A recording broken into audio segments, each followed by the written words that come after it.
Investigators are still trying to figure out the cause of a fire on the city's near west side that took place this morning. The flames killed a 51-year-old man trapped inside. Another man in the house had minor injuries but was able to get out in time. This happened in the 1200 block of North Bellevue Place. And Eyewitness News reporter Jeremy Brilliant is there tonight. Jeremy?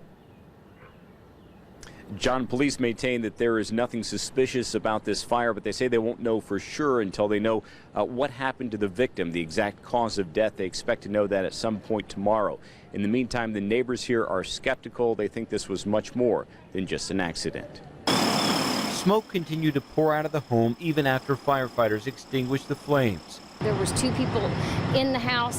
One of them got out on his own. He sustained some minor injuries.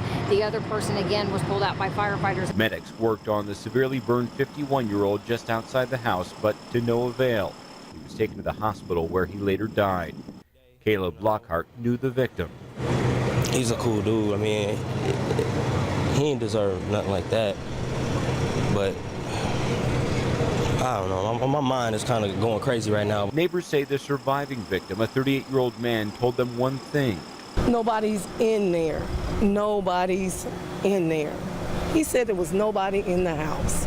Initially, Carol Cooper said she was sitting on the porch next door when she smelled smoke and thought her neighbor was burning leaves. When I turned around to fuss about it, he said that was his air conditioner. He was standing right there. He said his air conditioner was on fire. And when the air conditioner, when I figured out his air conditioner, I said, "Did you call 911? He said no. So she and other neighbors called 911. She said eventually the surviving man said that maybe someone else was inside. By that point, firefighters had arrived, went in, and found the man who eventually died. I don't know how it's done, how anyone could sit there and not know who's in the same house with you.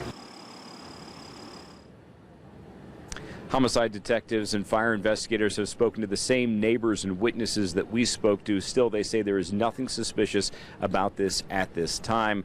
The victim, they say the victim who said that no one was home, inside the home at the time of the fire, they say that that victim was likely in shock. John and Andrea. All right, Jeremy, thank you for that report tonight.